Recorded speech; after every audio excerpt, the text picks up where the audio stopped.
Hola a todos, ¿esto está funcionando?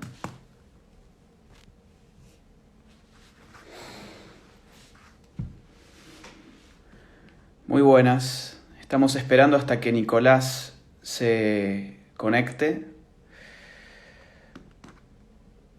a ver si puede con la tecnología que no es su fuerte. Mientras tanto les comento cómo va a ser la idea de todo esto. Vamos a hacer un vivo con Nicolás, yo desde España y él desde Argentina, desde Mar del Plata. Ahí está Nicolás, veo que se acaba de conectar. Nicolás, tenés que pedirme la solicitud. Tenés que fijarte ahí, tiene que aparecer una opción donde me solicitas el ingreso al vivo. A ver si yo lo puedo agregar.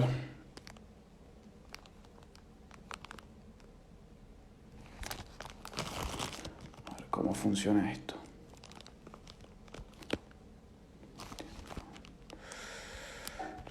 Acá estamos.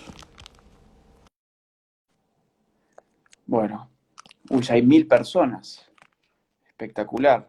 ¿Cuándo otra conferencia en Córdoba? Bueno, hola Nico, ¿cómo estás? Acá lidiando con la computadora y enojado con vos, ¿Por qué razón? porque me obligás a tomar cerveza a las 5 de la tarde, viejo. Es que acá ya Vos son sabés las que 10 de la noche, tenemos un problema horario.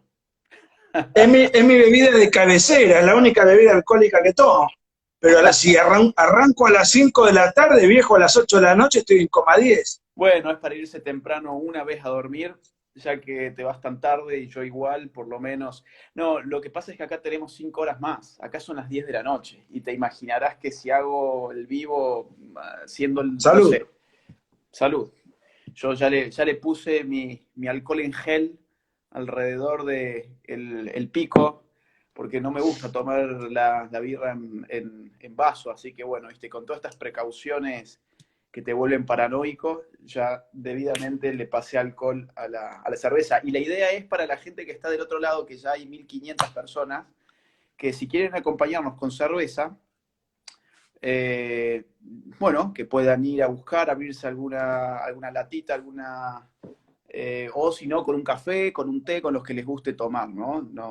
No necesariamente tiene que ser alcohol, pero con Nicolás solemos ir a bares y hablamos sobre temas políticos y tomamos cervezas, y entonces la idea era recrear un poco eso también, pero por este medio. ¿Cómo estás, Nico? Además, hace mucho que no hablamos, o sea, hablamos por WhatsApp, pero desde el año pasado que no nos vemos, así que ya te estoy extrañando. Desde Y Madrid, contame, desde Hazte Oír, en noviembre, ¿no? En en noviembre fue, noviembre, cuando nos dieron el premio de estábamos Hazte en Oír. España. Y bueno, contame y contale a la gente qué estás haciendo en Madrid y cómo estás viviendo este encierro. Bueno, estoy en España, pero no en Madrid específicamente. Ah, perfecto. Sí, sí. Estoy más hacia el norte y vine a hacer un máster en filosofía. Afortunadamente, acá la cuarentena empezó cuando el máster ya le quedaban 2 semanas de clases, así que no se vio realmente afectado porque pudimos seguir con las clases en versión online. Y ahora estoy abocado 100% a lo que es la tesina, es el trabajo final que uno entrega para poder ya recibirse. Y eso va a ser para mediados de junio. Expongo digamos, esto que se llama TFM, que es como una suerte de tesis en chiquito, y, y después me vuelvo. Estoy volviendo en julio ya para Argentina. Si todo sale bien, ¿no? Porque uno no sabe muy bien. Y vos que sos un ciudadano del mundo, yo no, yo siempre muy apegado, extraño mucho. ¿Cómo la llevas tantos meses? ¿Estás extrañando o la llevas tranquilo? Mira, extraño el asado terriblemente. El asado terriblemente. Acá la carne de vaca además es muy cara. A veces me doy con el gusto, pero es realmente cara. Para que te des una idea, no sé, una especie de churrasco de 400 gramos te puede salir 9 euros, 10 euros. O sea, para hacértelo vos en tu casa. Así que de vez en cuando uno come carne y eso es lo que más extraño sin dudas. Y también, bueno, familia, amigos, etcétera, ¿no? Pero sí, ya ando con ciertas ganas de estar allá en Argentina y sobre todo en este contexto en el cual estoy todo el día encerrado entre cuatro paredes, estudiando literalmente desde que me levanto hasta que me voy a dormir, mucho más tampoco hay para hacer. Así que bueno, llevándola. ¿Vos qué tal? ¿Cómo va por allá? Y yo la llevo mal, yo la llevo mal. Viste como la vida del escritor es muy solitaria, es ermitaña, o sea que que yo estoy acostumbrado a estar en mi casa trabajando, pero salgo para cuatro situaciones, para hacer deporte, salgo a la noche porque me gustan los pubs y me gustan ver bandas de rock, Claro. y salgo a la cafetería muchas veces para leer un libro y al supermercado. Y ahora solamente salgo al supermercado, que es lo más aburrido que hay, por lo menos para mí, un ratito, y lo demás no, nada. Y además es el único contacto que tengo con un poco de aire fresco y un poco de sol, mínimamente, tardo media hora, y me pongo ansioso, ya estoy fastidioso. La verdad que no pensé que me iba a ver, no estoy Ujú. loco, pero estoy realmente un poco podrido. Hoy Sí. salió en los diarios que después del 13 de abril el presidente iba a flexibilizar. No sé exactamente de qué se trata la flexibilización, pero espero que podamos hacer algunas cosas que todavía nos es vedada, ¿no? Y mira, Lo único que puedo rescatar, Agu, es que yo venía trabajando a media máquina con un libro y ahora estoy 7, 8 horitas por día porque aparte no tengo mucho para hacer. el libro es sobre los 70, ¿no? Un No libro sé. definitivo. Yo los libros sobre los 70 en Argentina, sobre la guerra civil, los escribí hace 15 años. Y mi preparación, mi experiencia era absolutamente insuficiente comparada con la que yo puedo tener ahora.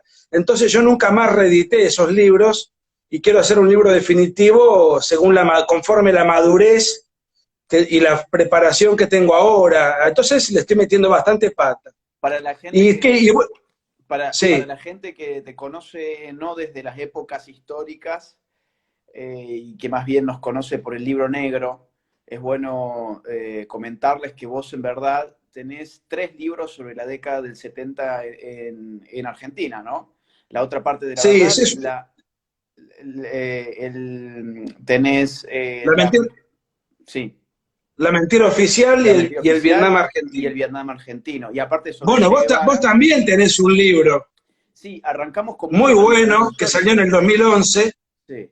tu primer libro. Exactamente, exactamente. Arrancamos con mucho revisionismo histórico, o sea que ahora sería el libro definitivo ya sobre los 70 para terminar de romper con todos los mitos en danza, ¿no? Y justo en un contexto en el cual se vuelven a poner más o menos de moda por todo esto de las leyes de la memoria histórica que quieren imponer para que la gente no cuente la verdad sobre los 70, ¿no? Y mira, una de las cosas que a mí me impulsaron es el recambio generacional, porque cuando yo empecé y cuando vos empezaste también, la gente que nos leía era gente muy mayor. No sé por qué. Y ahora hay un recambio de chicos jóvenes, muy jóvenes en Argentina y en toda América Latina. Este libro está destinado a los argentinos fundamentalmente, ¿no? Sí. Pero entonces, esos chicos no vivieron cuando yo 15 años atrás escribía, o eran muy chicos, y de repente no tienen a mano una bibliografía. Y yo no edité, no reedité más esos libros, porque me leo a mí mismo y digo, no, esto puede ser mucho mejor hecho. No sé si a vos te pasa cuando lees cosas viejas tuyas Totalmente. y vos mismo decís, no, esto no lo quiero mostrar. Che, ¿y cuándo sale entonces el nuevo libro? Más o menos. ¿Tenés alguna fecha? Depende de lo que dure la cuarentena, porque la cuarentena es lo que me hace trabajar mucho. Qué bueno. Bueno, yo la verdad es que también tengo ganas de seguir con las giras. Teníamos pensado México para septiembre, octubre. Habrá que ver si todo eso después puede seguir en pie, si el mundo se repara y podemos volver Y a bueno, yo tenía los... que estar en Colombia. En este momento tendría que haber estado en Colombia presentando mi libro sobre el Che Guevara. Pero vos tenés hace muchos años escribiendo un libro Sí. que quiero leerlo y que es sobre la batalla cultural. Sí, es un libro ¿Cómo venís? Tuviste que hacer un paréntesis ahora. bueno, yo hice muchos paréntesis. Ese libro yo lo empecé a escribir en el año 2015, hacia fines o sea que ya digamos hace casi 5 años, hace 5 años más o menos. Y después tuvo un gran paréntesis ese libro cuando empezamos con el libro negro. Perdón, en el 2014 empecé con ese libro y en el 2015 empezamos con el libro negro. El libro negro salió en el 2016, en mayo, ¿no? Mayo, junio, por ahí. Y, o sea que es un libro que ha tenido muchos paréntesis, son paréntesis que le han venido bien porque por esto mismo que vos mencionabas recién, leerte al pasar los años decís esto lo podría haber hecho mucho mejor. Y en cierta forma también es lo que nos pasa por ahí, supongo, con el libro negro, que ya han pasado 4 años y decimos, bueno, hay tantas cosas acá que podrían estar mucho mejor, tantos datos que no hemos tenido en cuenta, tantas tesis que por ahí nos podemos haber quedado un poco cortos, etcétera. Y con este nuevo libro que estoy pensando, si todo sale bien, si Dios quiere, saldría en octubre más o menos de este año. Y Ah, bueno, ya lo tenés sí, muy sí, avanzado, muy sí. redondeado. Ahora, digamos, la idea era que saliera en marzo de este año. El problema es que me decidí por hacer el máster y eso yo pensaba, bueno, el máster me tomará por día 6 horas. 6 horas por día y luego 4 horas más por día que le dé al libro y llego para marzo. Y no, no, no, o sea, el máster me ha tomado entre 10 y 12 horas de estudio por día, entonces el libro quedó en un segundo plano, no lo toqué, entonces a partir de junio me voy a poner de cabeza para poder ya darle un cierre y en octubre va a estar saliendo y yo te diría que el foco principal va a ser evidentemente las batallas que se dan en el campo de lo cultural, pero con un propósito político bien claro, que es rearmar una suerte de nueva derecha que tenga instrumentos teóricos y en alguna medida también prácticos para dar esa lucha cultural. Así que bueno, va a ser no un libro de crítica como es el libro negro, un libro donde buscas atacar a un zurdo, digamos, sino que va a ser un libro en el cual lo que intentás es rearmar, ¿no? Un cierto espacio. Esa va a ser un poco la idea. Mira, yo esto te lo he dicho en privado, yo sé que vos no querés que yo lo diga acá, pero te lo voy a, como te lo he dicho en privado, yo creo que vos sos el intelectual de la derecha, el mejor de habla hispana. A pesar de tus 30 años, has superado a los contemporáneos tuyos y a los clásicos, a los hombres que ya tienen sus años a cuestas. Cuando Muchas uno gracias. llega a ese, no, pero esto lo hemos conversado, yo te lo he dicho en privado, y así lo considero, y además no creo que sea una desmesura de mi parte. Bueno, cuando vos llegás a esa cima, ¿qué querés seguir haciendo? ¿Consolidando ese lugar? ¿Seguir creciendo a título personal? Bueno, ahora te pusiste en contacto con la filosofía, no sé cómo te llevas, pero cuando vos llegás a esa cima, eh, cuál es el próximo escalón? Ya sé, es el libro, pero a título interior, digo. No, yo creo que la idea del intelectual orgánico, digamos, como hablan los marxistas, y Gramsci. eso es Gramsci, exactamente, Gramsci, ¿no? Que tenía Vos algunas hablás que palabras. yo tomo, ¿eh? ¿Cómo, cómo? Mientras vos hablás, yo tomo. Claro, digamos, el lugar del intelectual orgánico es, digamos, no solamente el punto de llegada, sino además todo lo que en principio yo quisiera hacer. Yo no me veo en un puesto burocrático ni electivo. Por ejemplo, vos suponte que, no sé, surge un partido de derecha y yo voy a unas elecciones y gano, no sé, una banca en el Congreso Nacional y digamos, no, tengo que poner freno a toda la actividad intelectual, tengo que poner freno a las giras que nos permiten llevar un mensaje por fuera de la Argentina, no solamente dentro de la Argentina, sino también por fuera. Entonces, la actividad política práctica creo que está muy bien. Partidaria. Partidaria, exactamente. Electoral, partidaria, dentro de una estructura de partido político, está muy bien para gente que tiene esa vocación.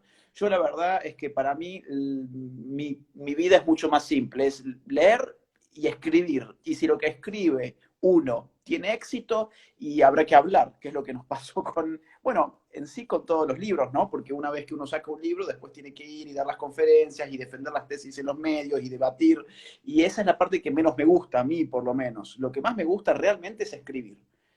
Y lo que me gusta de hablar es Eso es lo que que es un reflejo del éxito, ¿no? te quería preguntar eso, pero te adelantaste. O sea, pues uno hace 4 cosas. Escribe, da conferencias, Sí. Va a los medios de comunicación. Bueno, se me escapó alguna otra cosa más, pero esas son las 3. Y leer mucho, sobre todo cuando uno es un ensayista, ¿no? Sí. Lleva muchas horas. Entonces te iba a preguntar cómo es el orden de prioridades de lo que más te gusta a lo que menos te gusta. Queda claro que lo que más te gusta es escribir. Escribir, leer, dar conferencias y medios de comunicación es lo que menos me gusta, definitivamente. Es lo- Sí, Bueno, vos no, sabés que a no. mí me gusta, ¿A vos? ¿A vos? pero los debates, no, a mí me gusta escribir. Leer, y sobre todo leer cuando tengo el libro cocinado, porque todo lo que leo es para alimentarlo, para darle nuevos datos, para enriquecerlo. Dar conferencias me gusta, lo que pasa es que las giras son agotadoras, me gusta dar Sí, conferencias. Y ir a sí, la televisión o a la radio también depende, porque si es un reportaje a título individual, es más relajado. Cuando te ponen enfrente panelistas o adversarios, lo disfruto, pero después de que terminó el programa. Mientras dura el programa es una adrenalina, ¿viste? Pesada. sí, sí, Además sí, que sí, siempre te sí. ponen emboscadas, siempre te ponen emboscadas. Y estás cercano, o sea, ahora que... no, yo coincido con vos en el aspecto de la militancia partidaria. Yo, de hecho, alguna vez milité en la facultad y en algún partido, hace ya muchísimos años, era muy joven, pero y esto lo voy a decir sin soberbia, y tampoco es un concepto absoluto. Y no es un concepto absoluto, pero tendencialmente los políticos no se caracterizan por tener una preparación muy sólida. Uno escucha los discursos. Además, si Sí, vos pertenecés a un bloque de un partido político, el que habla es el presidente del bloque generalmente. Y además está más o menos obligado a levantar la mano en función de las decisiones políticas del partido. O sea, perdés muchísima libertad. totalmente. Y un escritor es de alguna manera un personaje, es un llanero solitario, a lo cual yo le agregaría, y eso es muy lindo, el hecho de poder explayarte sin condicionamientos. Y hay una cosa que yo siempre digo que tiene que ver con lo siguiente. Escribir en una editorial tradicional te condiciona mucho, te condiciona desde la tapa hasta la forma narrativa, hasta te recortan cosas, ¿no? Tenés la garantía de que el libro va a estar exhibido en todas las librerías, va a estar bien distribuido, bien difundido, y cuando uno escribe en una editorial independiente tenés una mala distribución, tenés una propaganda muy deficiente, la tiene que hacer uno Sí, mismo tiene que ser su propagandista, pero tenés la libertad de hacer lo que se te canta, escribir lo que se te canta y con los argumentos que a vos se te ocurren. ¿Vos qué preferís? bueno, a vos por escribir lo que se te canta te han atacado mucho con los adjetivos que usás, ¿no? Vos sabés que hay un tema que tengo con los adjetivos. A mí se me ha acusado en ciertas fracciones del ambiente liberal de no ser liberal por usar adjetivos. Eso es una estupidez. Primero que hay muchos liberales históricos que usan adjetivos terribles, por ejemplo, en Rand, y Sí, yo no soy randiano, pero parásitos. usa Sí, parásitos.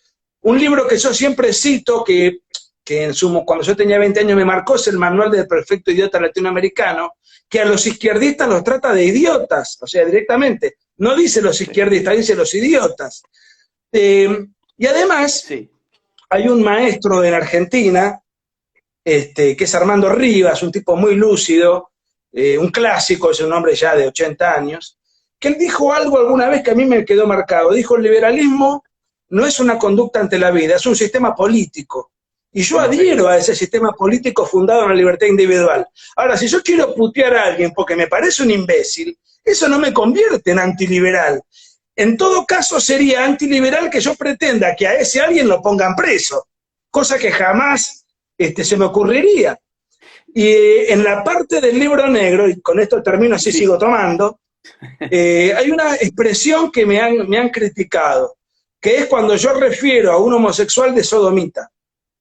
La palabra sodomita históricamente no tuvo ninguna connotación peyorativa y el diccionario tradicional dice que es cualidad de homosexual.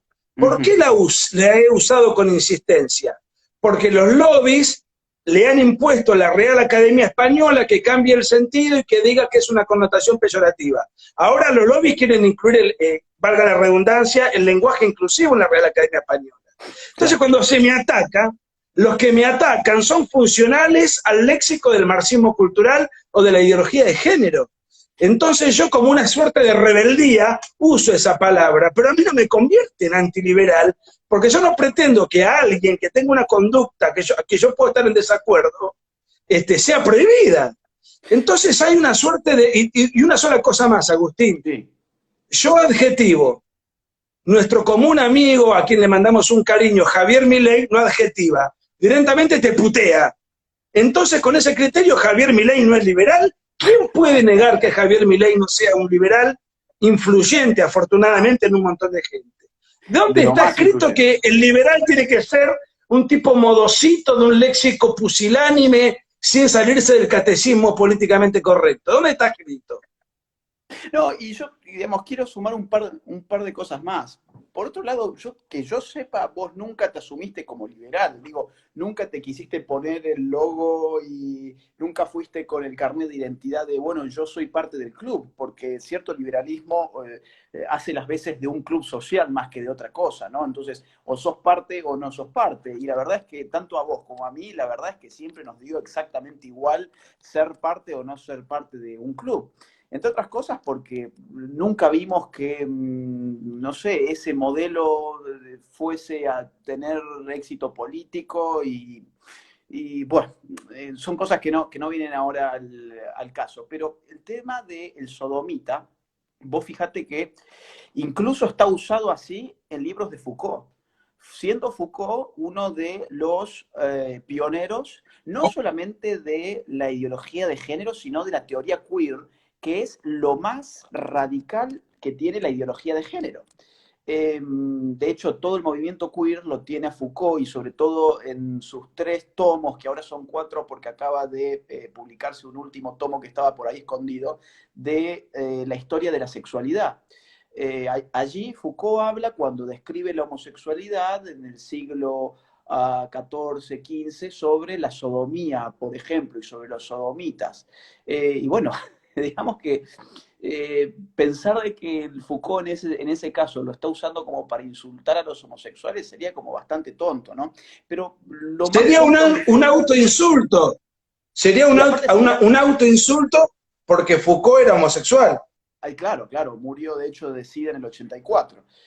Pero más allá de eso, a mí lo que me llama la atención es que en el fondo yo creo que hay un problema de ideas fundamentales, ¿no? Porque se ha generado esta idea de que uno violenta la libertad del otro si no respeta al otro, lo cual es un absurdo.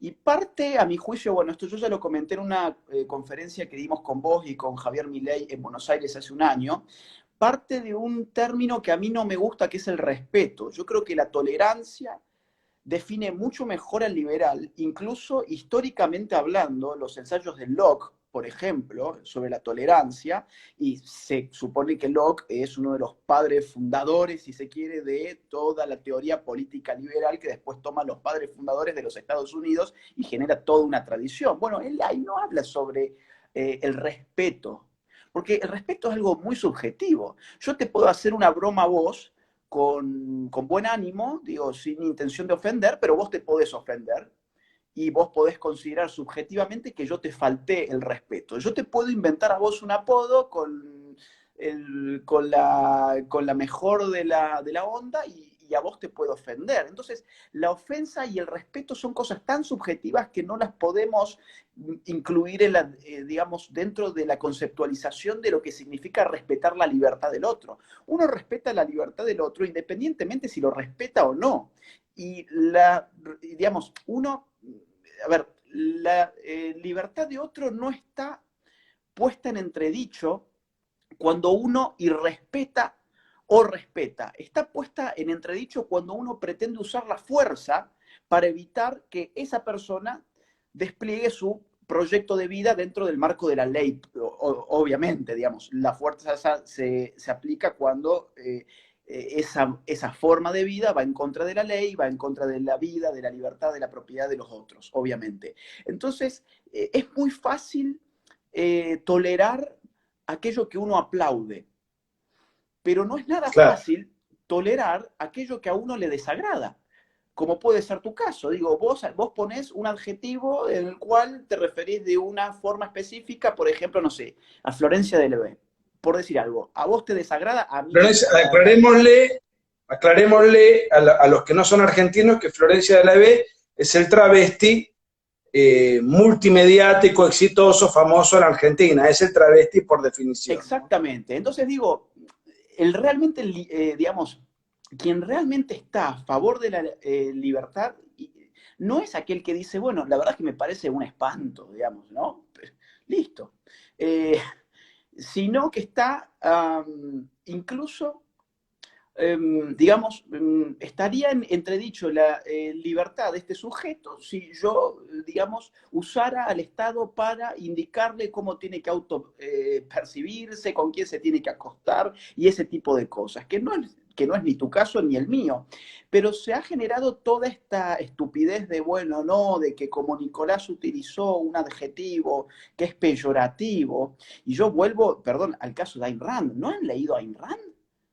Digo, porque Ayn Rand trata, por ejemplo, a los que piden por la calle que le des una limosna, los trata de parásitos, directamente, parásitos. Y digo, o sea que cuando uno usa un adjetivo tan fuerte como ese, ¿deja de ser liberal? No, dejas de respetar la libertad de otro cuando querés usar el Estado para indicarle al otro qué tiene que hacer, siempre y cuando ese hacer esté, digamos, dentro del marco de lo legal, ¿no? Entonces, en fin, es una discusión tonta en el fondo porque los argumentos son tontos, ¿no? Pero es insistente, ¿eh? Es una cosa que siempre está presente. Además, el ejemplo tuyo de Ayn Rand, yo no creo que aquel mendigo sea un parásito. Es un parásito en tanto y en cuanto me esté chupando mi riqueza contra mi voluntad.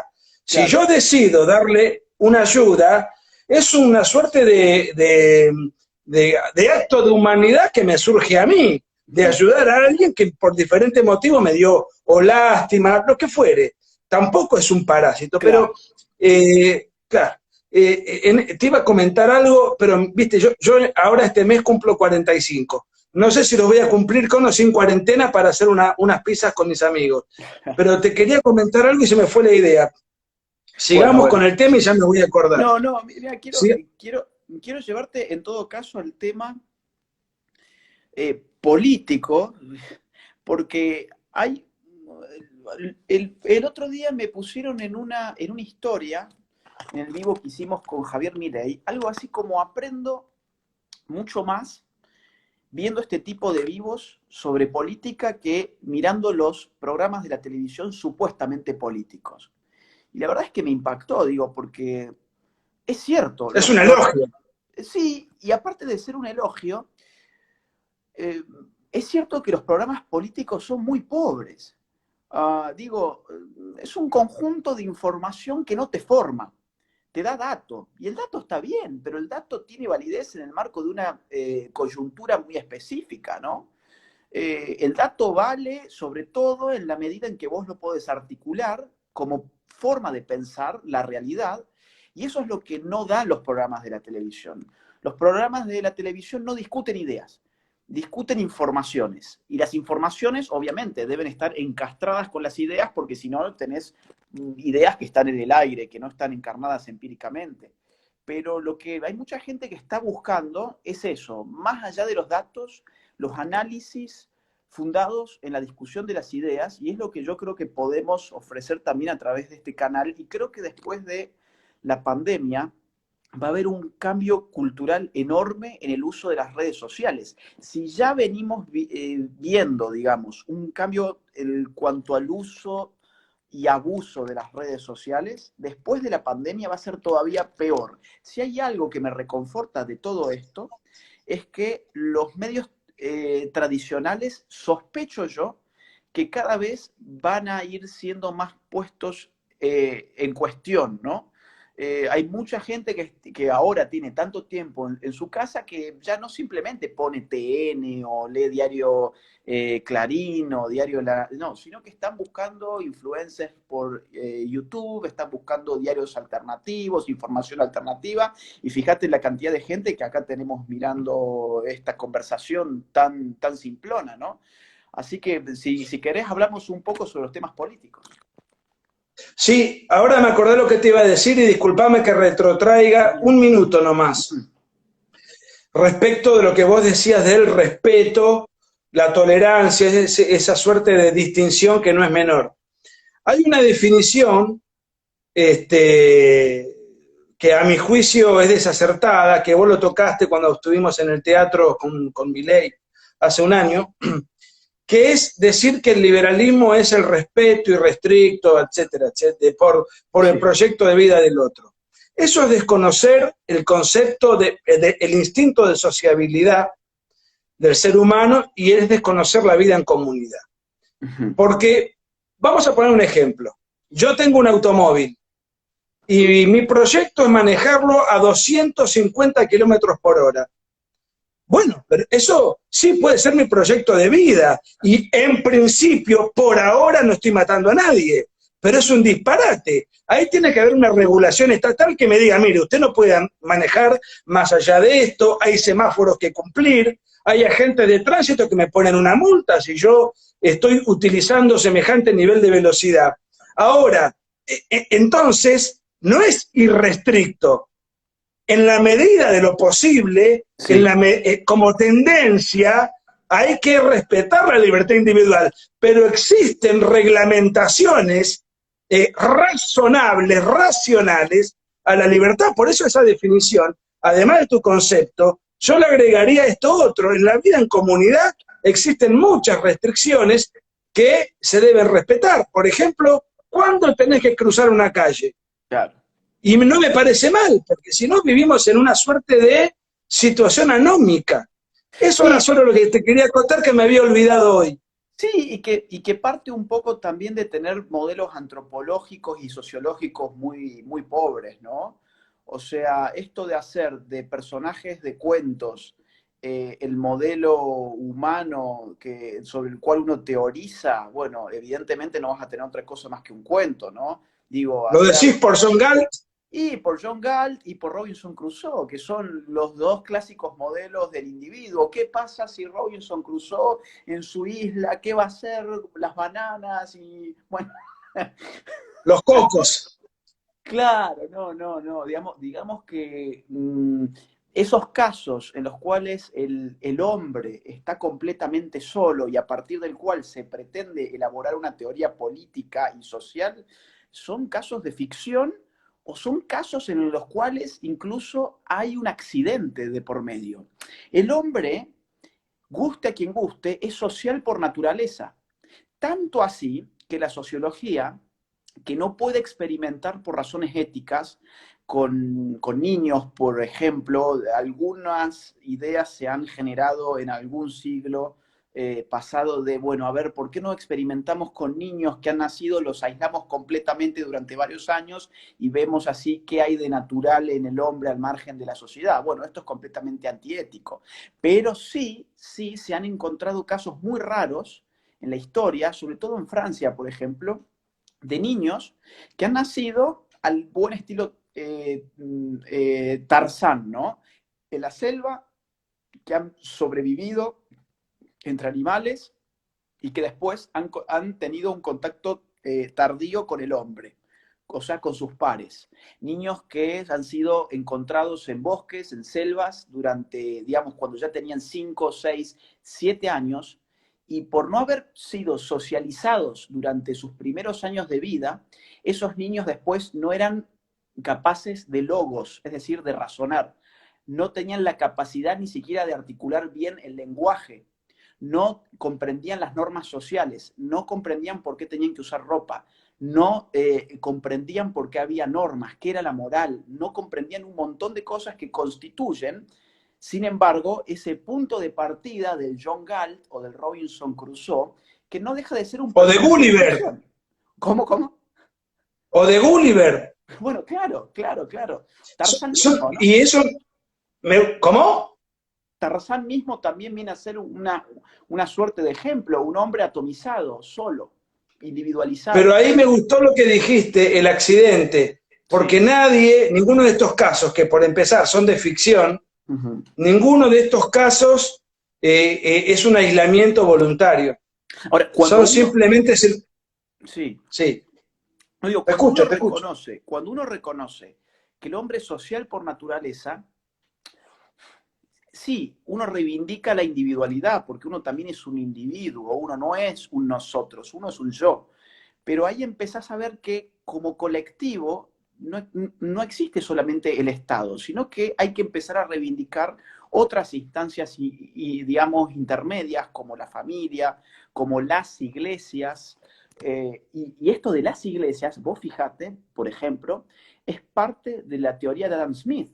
Adam Smith bregaba por una sociedad comercial, obviamente como él la llamaba, que hubieran muchas iglesias y el hombre tenía que ser parte de iglesias, porque las iglesias incluso eran un tapón contra el poder de la política, de quien gobernaba. Esto ha estado siempre muy claro en todos los liberales. El problema ha sido ese giro de esa antropología de cartón hacia un individuo atomizado que constituye la trama de un cuento, ¿no? Y nada más que eso. Una pregunta, a ver qué opinás. De un tema que a mí me... Estás tomando otra cerveza. Te agachaste para buscar... Mira, este es mi sponsor. Yo tengo una que no sé ni qué marca es, pero está buena. Doble malta, fuerte, está buena. Una sola, me hiciste trampa. No. Tengo varias. Tengo Ah, yo también, yo también. No, y no, vos sabés sí. que hay un tema que a mí me preocupa, que me parece que se repite el patrón en el grueso de América Latina, en Argentina desde ya, que es el economicismo. No está mal defender la libre empresa, la libre iniciativa, el mercado, pero en general las ONG de sectores liberales, que dicho sea de paso no sirven para nada, pero esa es una cuestión aparte, que no quiero entrar en eso ahora.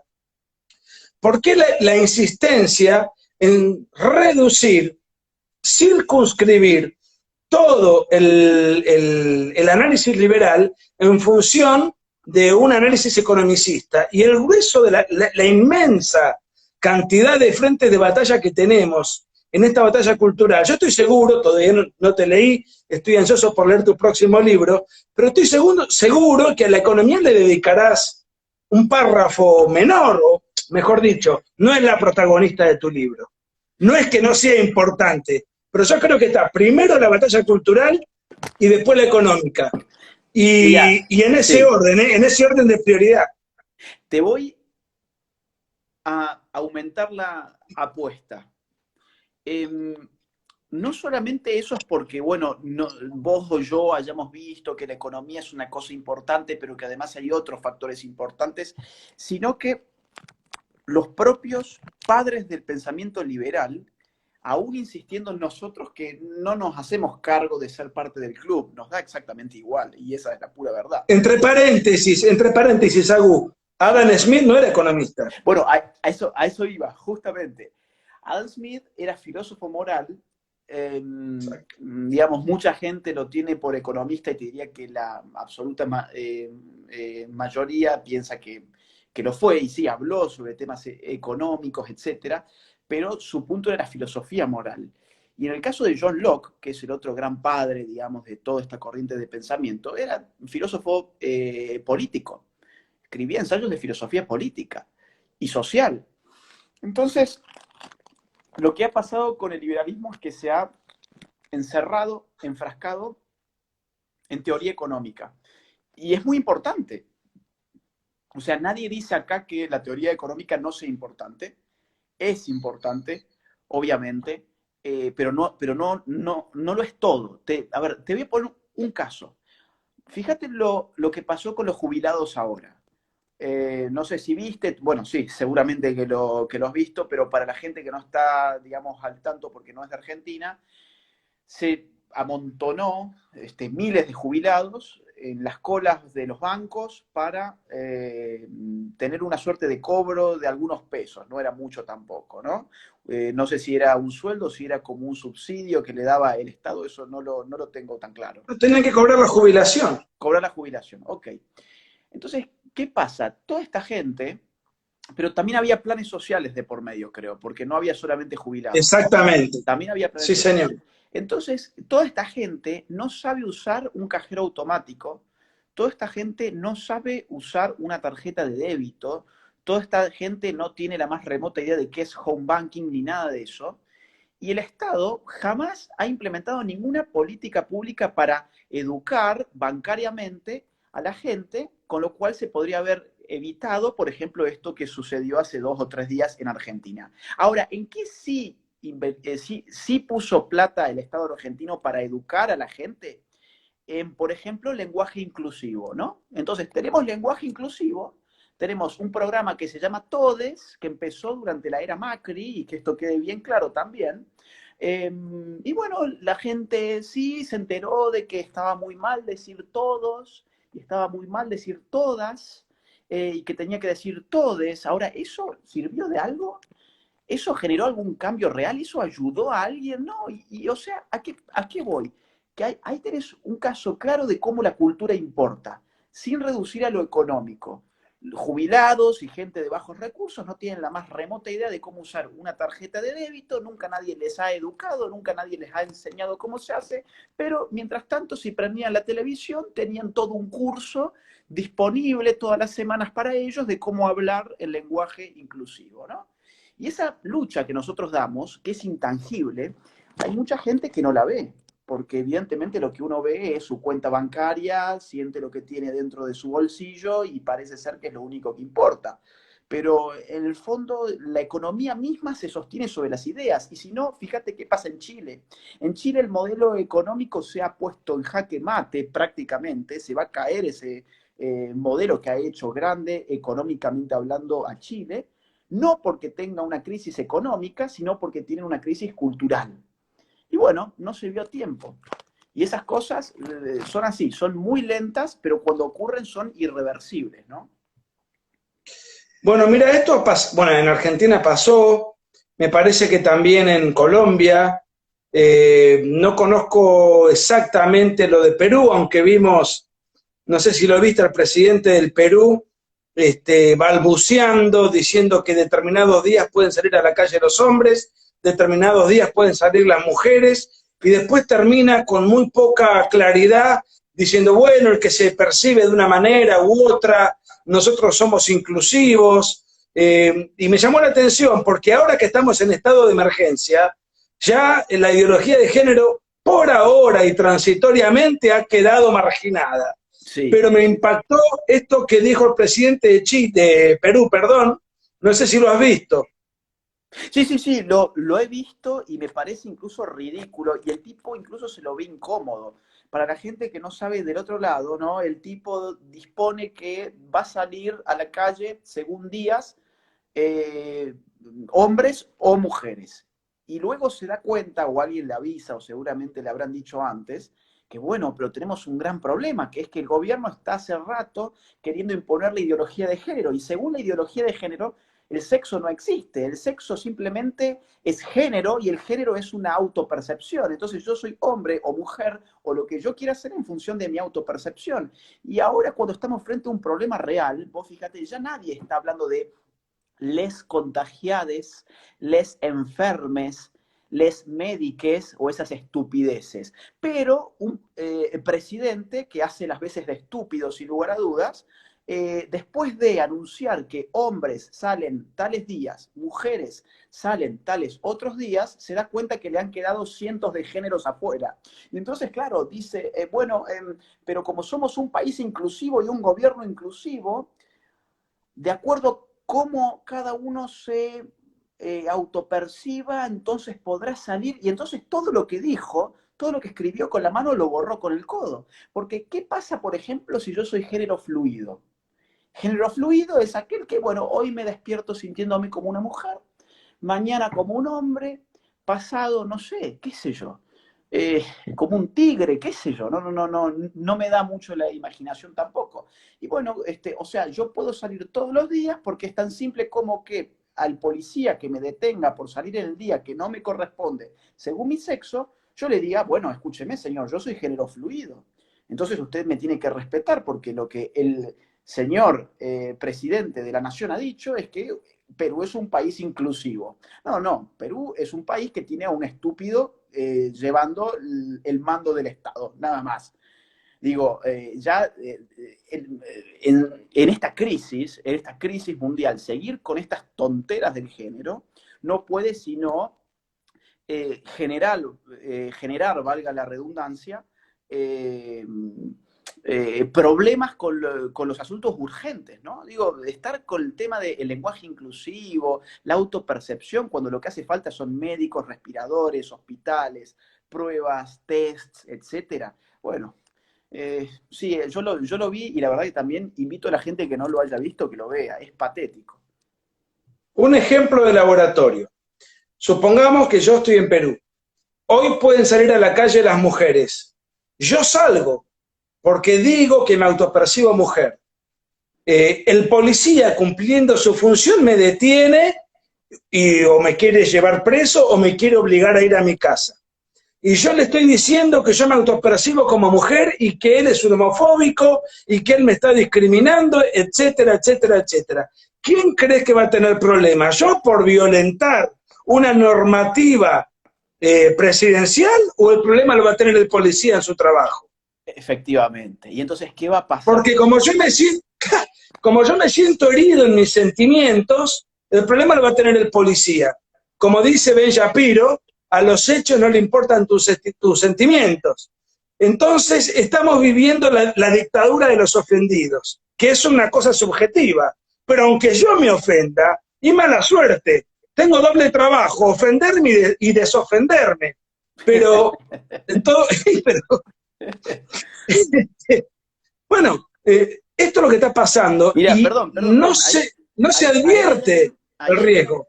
hay alguien en el chat que dicen, Agustín, acaban de sancionar a un policía por detener a un trans. Claro, un trans que salió en un día en el cual los hombres no podían salir.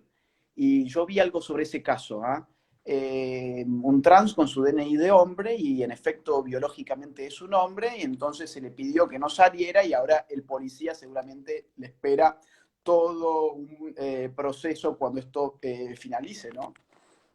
Es una cosa que... Agustín, vos estás Sí, estudiando la batalla cultural y tratás de encuadrar a la derecha. Yo calculo que tu trabajo debe ser complicado porque las noticias debe tener mucha actualidad, ¿no? Es un trabajo de actualidad.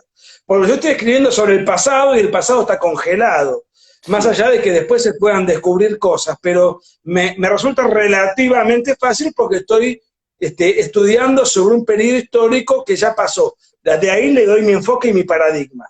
Pero lo que vos estás haciendo es, sospecho, porque quiero leerlo, pero todavía no tuve acceso al material, es trabajar sobre el presente. Sobre el presente. Sí.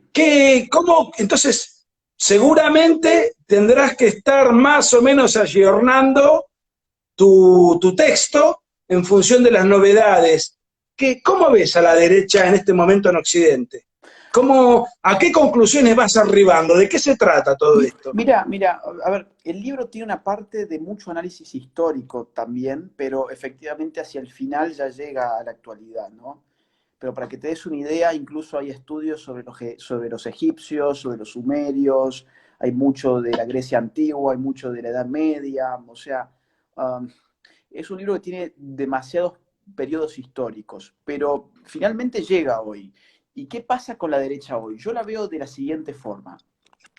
Creo que hay una nueva derecha que ya existe políticamente, pero lamentablemente no ha cristalizado todavía en una doctrina o en un conjunto de ideas sistemáticas organizadas por intelectuales que tengan ese rótulo, nueva derecha.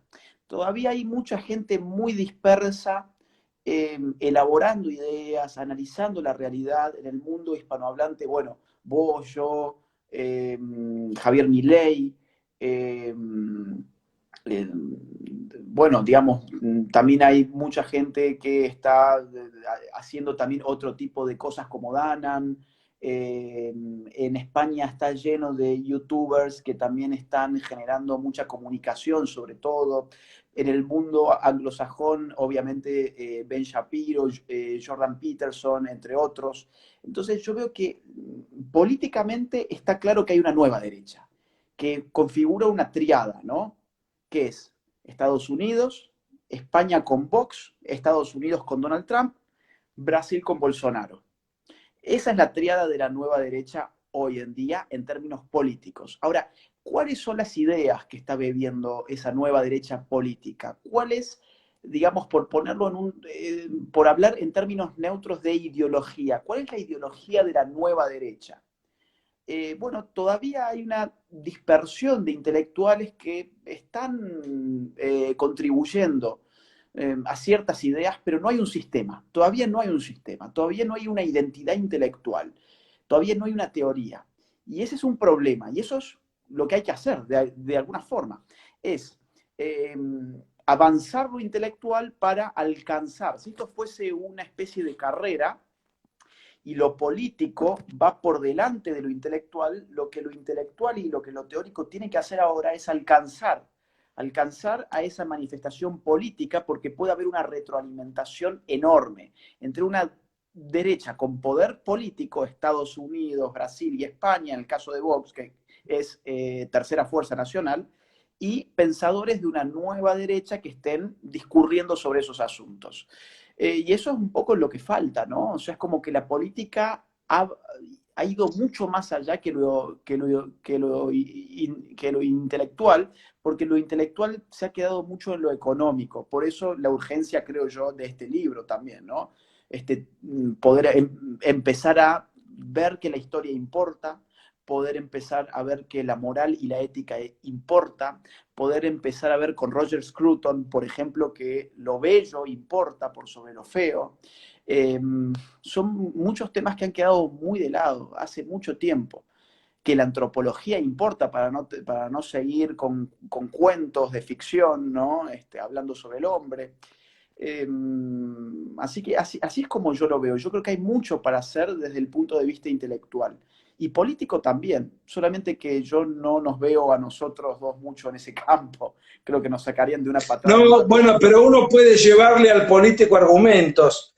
Me, me quedé pensando en algo que yo suelo comparar, que es cuando aparecieron los primeros pensadores cristianos, se les llamaba la patrística, ¿no? San Agustín fue el más importante de todos ellos. Imagínate en aquella época, si hoy es bastante desordenado el rol de los intelectuales, imagínate hace, qué sé yo, 1500 años. Eso se les llamaba la patrística porque eran los padres pensadores. Luego viene la escolástica, que es la sistematización, la organización, el orden de esos pensadores en un pensamiento unificado, del cual el gran pensador fue Santo Tomás. Claro. Salvando la abismal distancia entre una cosa y otra en tiempo y espacio, me parece que estamos todavía en esa etapa de caos.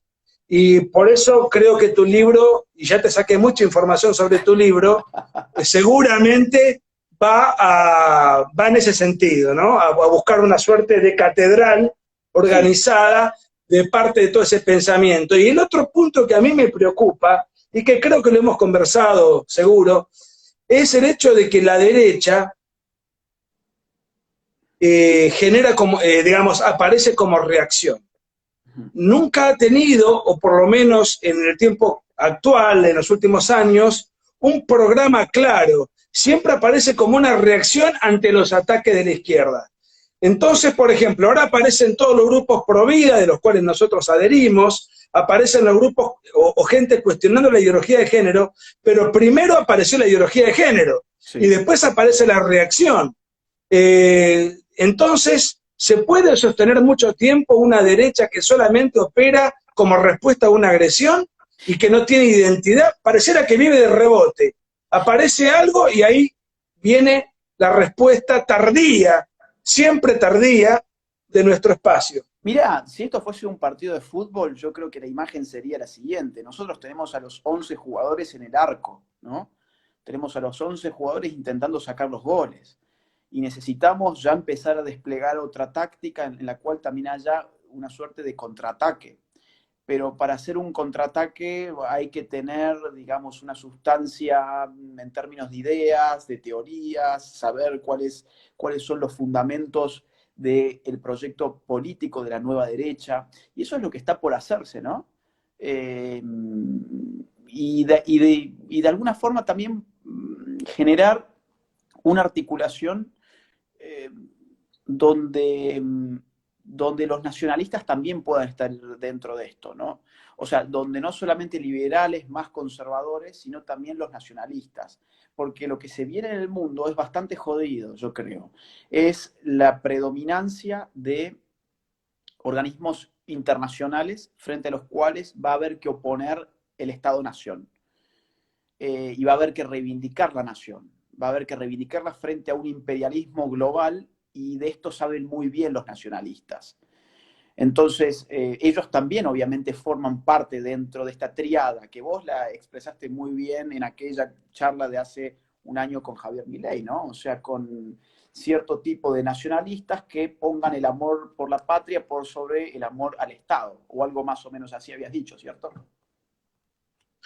Sí, creo que había dicho que hay que armonizar una suerte de alianza o de comunión donde haya liberales que comprendan y adhieran a que la vida empieza desde la concepción, conservadores que entiendan que la tradición tiene que estar al servicio del progreso, y nacionalistas que no confundan el amor a la patria con el amor al Estado. Ese es un poco, muy sintéticamente, una especie de aforismo que a mí me Sí. gustó decir, porque bueno, es un poco lo que hoy se está discutiendo. Mira, yo creo que ese tipo de aforismo así tendría que arrancar una suerte de manifiesto de la nueva derecha.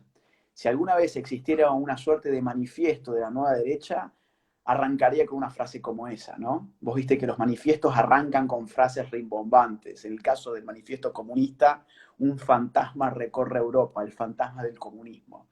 En este caso sería esto que vos acabás de exponer y que fue lo que más pegó de esa charla. De las 3 charlas que se dieron en Buenos Aires y que la gente las busque ahora que tiene tiempo por YouTube y que las mire, en el canal de Cruz del Sur está, de nuestro amigo segundo, bueno, son varios chicos los que integran este centro de estudios que se llama Cruz del Sur, lo buscan por YouTube y pueden verlo. Y lo que más le quedó a la gente, y yo me di cuenta por toda la repercusión de los comentarios y por las redes sociales y demás, fue esa frase. Esa frase yo creo que tiene que ser algo así como el punto de arranque, ¿no? O sea, el centro, digamos, como el prólogo de lo que tiene que ser la nueva derecha, el fundamento. Y bueno, está por hacerse. Y creo que nos quedan 2 minutos nada más, ¿eh? Porque ya son las 58. Bueno, entonces una pregunta muy rápida. ¿Cómo se ve la Argentina desde la madre patria? ¿Se la ve mal? ¿Se la ve o no se la ve? Directamente no existimos en el concepto de las naciones y nadie opina. O en todo caso, ¿cómo la ves vos desde allá? Porque verla desde el extranjero, alguna vez leí un libro de Enrique Krause, un mexicano. Él decía, uno conoce a su país cuando viaja al exterior. Ujú. ¿Cómo la ves? No, a ¿Cómo ves ver, la Argentina? veo que, bueno, acá en España mucho tampoco se habla sobre Argentina, ¿no? No se habla demasiado. Acá la prensa está toda controlada por el nuevo gobierno español, que es un horror. Y el caso argentino no es un caso muy digno de mención tampoco por los pocos tests que se están haciendo. Eh, y por lo que pasó, por ejemplo, con los jubilados el otro día, entre otros asuntos más. Entonces se habla poco en los medios de comunicación. Ahora, ¿cómo la veo yo? La verdad te digo, sinceramente, igual que siempre. La gente se ha sorprendido por esta gente que salió en su auto a Pinamar en plena, digamos, no, digamos, que se fueron a la costa, no sé bien si Gesell, Miramar, Pinamar o qué, pero se fueron ahí a pasar las vacaciones en pleno marzo por la cuarentena. Y había gente que dice, bueno, qué bárbaro. Hay gente que todavía se sorprende por esas cosas.